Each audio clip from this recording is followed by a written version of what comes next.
There are so many delicious desserts that can be baked with fruit, and plums are certainly a star in that category.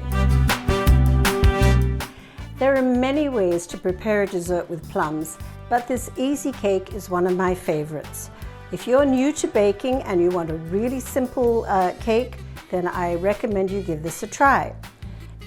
Basically, we're going to begin by beating the butter to soften it a little bit, add in some sugar, then the eggs, a little bit of lemon zest and lemon juice, and then we're going to fold in the mixture of flour with baking powder and a dash of salt.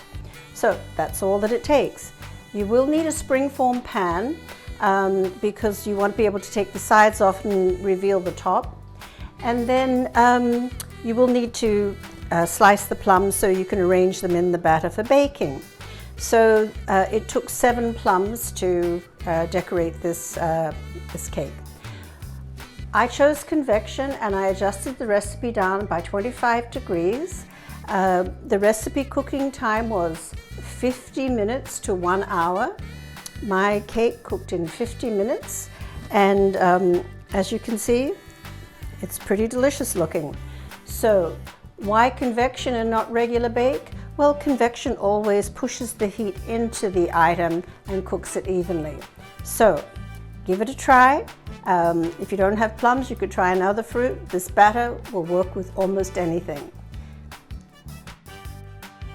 Hi, I'm Larissa, your convection enthusiast. Convection cooking can make you a better cook. Check out my videos and I think you'll find that you'll do really, really well. And please like and subscribe.